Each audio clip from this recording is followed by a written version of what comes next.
kelompok 6 akan membahas tentang permasalahan dari pihak nelayan atau masalah-masalah yang terjadi pada nelayan. Jadi sebelumnya kami dari kelompok 6 beranggotakan 3. Yang pertama saya Mulyana, yang kedua ada Uswatun Anissa, yang ketiga ada Umruul Askia. Jadi kami akan membahas tentang masalah yang didapatkan oleh pihak nelayan dilansir oleh jurnal tentang analisis keselamatan dan kesehatan kerja pada nelayan. Jadi nelayan memang tidak dipisahkan dengan laut. Tentu saja ini merupakan wilayah dan lokasi yang tidak selamanya aman. Masalah keselamatan kerja merupakan masalah yang sangat penting yang perlu dipahami oleh pihak nelayan. Nah, dari sebab itu kami mengambil dari jurnal tentang analisis keselamatan dan kesehatan kerja pada nelayan yang dipublikasi oleh Andri Hendrawan. Nah, dalam jurnal ini kami akan mengambil data tentang masalah-masalah yang terjadi dari kesehatan dan keselamatan kerja dari pihak nelayan yang akan dibahas oleh teman-teman saya. Baiklah, selanjutnya saya akan menjelaskan tentang distribusi frekuensi status gizi nelayan.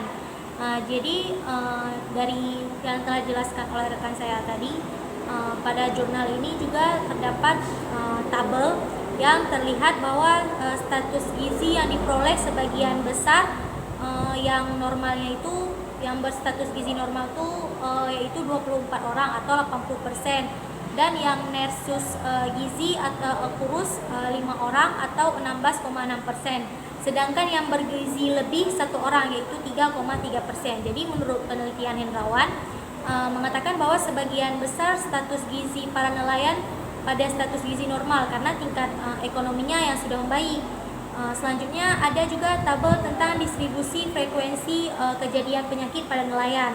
Jadi dari tabel ini terlihat bahwa status gizi diperoleh sebagian besar pernah mengalami berpenyakit gatal yaitu 18 orang atau 60%, dan yang pernah berpenyakit katarak 10 orang atau 33,6%, sedang dan yang pernah mengalami hipertensi atau diabetes 2 orang yaitu 6,7%.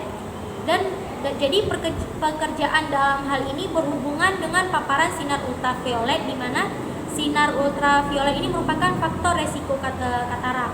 Jadi penelitian yang dilakukan oleh Hendrawan dan teman-temannya sekalian menemukan pada kelompok pekerja lapangan dengan tingkat kematangan katarak matur presentasinya lebih tinggi atau bisa dibandingkan sebesar 60%, dibanding dengan kelompok pekerja ruangan sebesar 40%. Demikian juga untuk tingkat kematangan katarak imatur.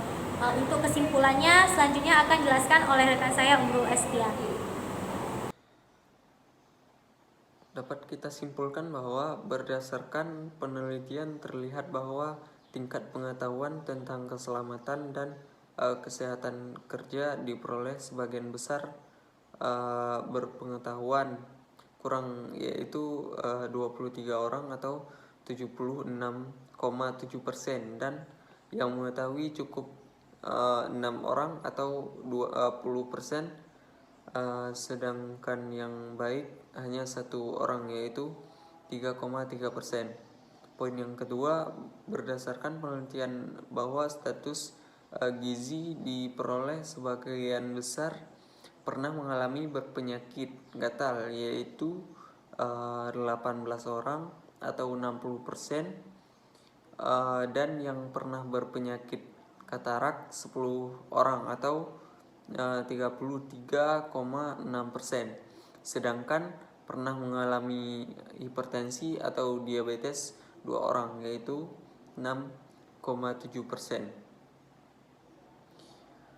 Kemudian poin yang ketiga, berdasarkan penelitian bahwa status gizi diperoleh sebagian besar pernah mengalami penyakit gatal yaitu 18 orang atau 60%, dan yang pernah berpenyakit katarak 10 orang atau 33,6%, sedangkan yang pernah mengalami hipertensi atau diabetes 2 orang yaitu 6,7%. Sekian yang dapat kami sampaikan. Lebih dan kurang kami mohon maaf. Assalamualaikum warahmatullahi wabarakatuh.